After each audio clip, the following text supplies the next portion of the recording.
And a warm welcome to Family Matters. It's time for us to begin this session. We're talking about love, we're talking about marriages, we're talking about relationships.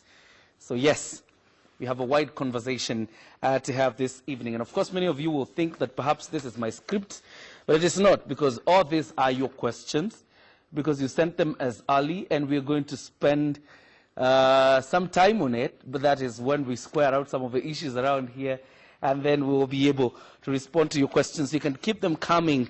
The Twitter handle is at KBC Channel 1 at JCurier. The hashtag we're using tonight is Family Matters.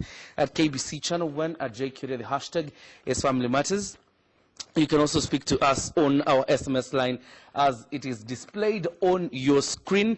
But of course, start with the word KBC so we can get your SMS. The SMS line is as it's displayed on your screen, and start with the word KBC. You can see a lot of them streaming in, and we'll be sampling them. And of course, getting to read the responses as well as answer the questions that you have in regards to the conversation tonight, because I really thought that perhaps relationships, when you're talking about them, is something you would bypass. But then I realized it's a very emotional conversation that you just cannot assume. So very quickly, let me introduce my panel so that we can begin this. Pastor Dan Mutwandei. Yes. My friend, that name. Dan Mutwandei is with us. James Mbugua here, and the wife, that is Linda Likoko Mbugua.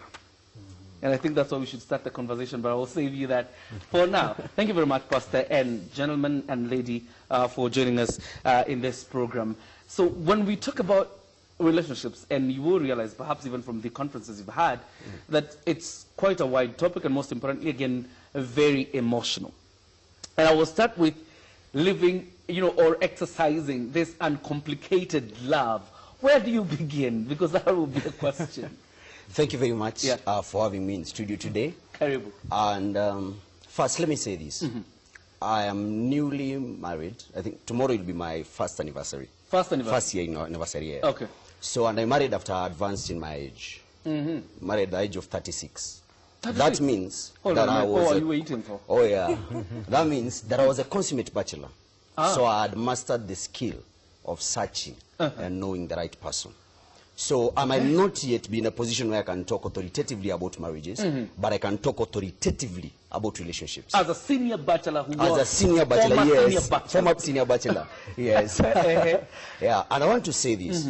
One of the major myths that has been going on, that is the real cause of the problems you have in relationships, is that love is the foundation of a good relationship. Isn't it?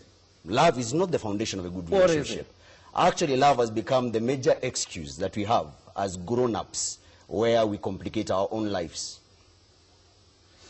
What are you saying? Yeah, I can tell you right now, most of the people who are watching us from home, and if you are to ask, majority of the mature people are hurt more by love than by anything else. Very true. Most of the heartbreaks are because they fell in love with someone. And so when you look at it, you discover that actually building, especially a serious institution like marriage, on the straw of love is very dangerous. You call love a straw? Yes. Love a straw? Yes. I know. No, now, okay, yes. The Bible says this in Proverbs 24, verse number 3. It says, through wisdom, a house is built. It doesn't say through love, a house is built. It says, through wisdom, a house is built. Yeah, and in the Amplified, it says much more than that. It says, through wisdom is a skillful and a godly, through skillful and godly wisdom is a house, a life, a home, and a family built. And I would shock you. Yes. Most of the people who are watching us tonight have not founded their marriages or their relationships on wisdom. Most of it was based on the fact that a boy sees a girl, boy likes girl, girl likes boy. So it's monkey do. Yeah, and then they discover that they have found themselves into a lot of problems. And when relationships are based on love, they don't have longevity in them. Let me ask, for a moment, find wisdom and whatever what is the place of love in marriage and relationships? What is the place of that word, love? What is the place of love? Yeah. Now, Or grade it 1 to 10. What number would love occupy? Love, actually no. Let me go through the priorities of marriage based on the Bible. And anyone who has the Bible can check Ecclesiastes 4 from verse number 9, continuing down to verse number 12.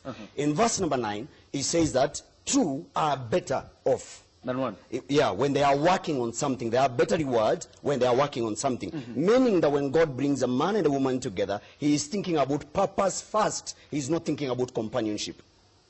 Companionship is not the priority of getting into a relationship. It is purpose that is the reason as to why people get into a relationship. When God created Eve, he did not create somebody to love on Adam. He says, I'm creating a helper for Adam, which means Adam was about his purpose.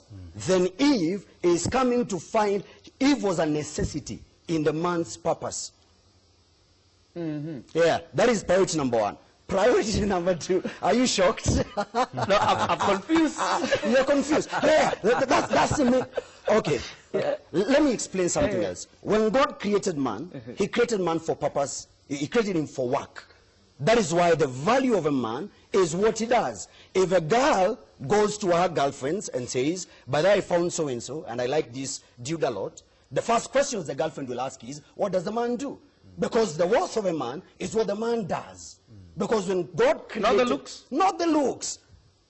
Let me tell you, looks might attract girls. Women are drawn